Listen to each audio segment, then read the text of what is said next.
Hey guys, so a lot of you wanted to know how to make flow pen paint, and it's not an easy thing. You really have to experiment with it.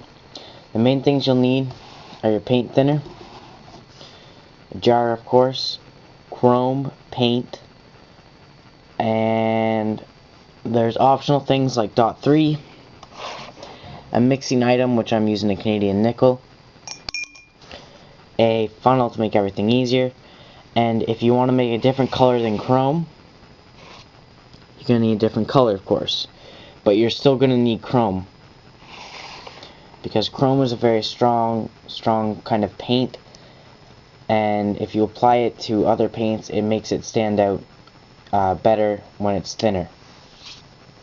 Anyways, so to start off, I'm going to use paint thinner because I want you all to see how much you have to use.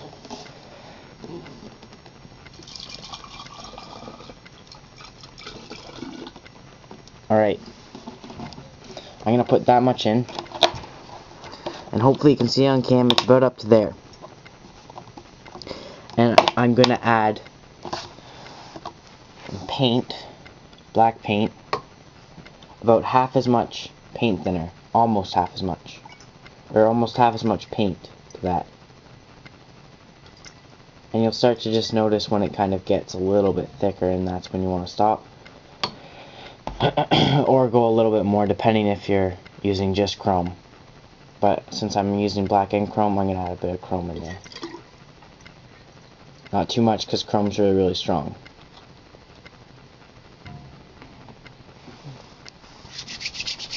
Alright. So basically, you've just done 2/3 paint thinner and 1/3 paint.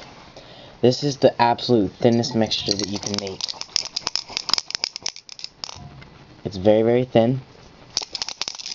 It needs to be shaken very well. But that's the thinnest that you can do, and have it still look good.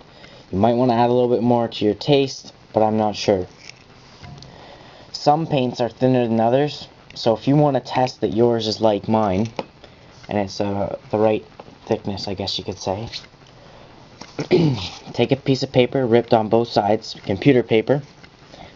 I'm just going to hold mine a little bit, fold it like pizza, I guess, dip it in quickly, and pull it out.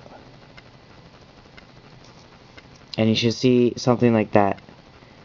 It should just touch the tip of it, and if it goes up, then you know that it's thin enough. If you have thick paint, it might just dab a bit on the end. It'll be kind of you'll see more paint than in like a liquid. Like this looks just like a liquid soaked in the paper. With paint, like thick paint or regular paint with only half as much paint thinner, you'll more of have like what would happen with Janobo, where it will just kind of be a little daub on the end, and it doesn't look soaked into the paper. And you see it's soaking in even more right now. So that's how you know it's thin enough. And then you can just throw this in your flow pen, and I think, in my opinion, the best thing to do is to use all chrome, because then you can have it nice and thin. It'll flow through your flow pen and you'll get drips.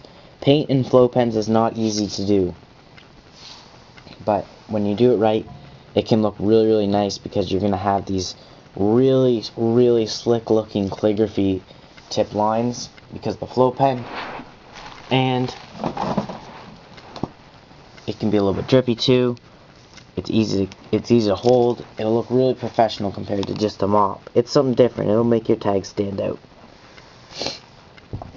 So I recommend you make some, because it's not that hard once you try it.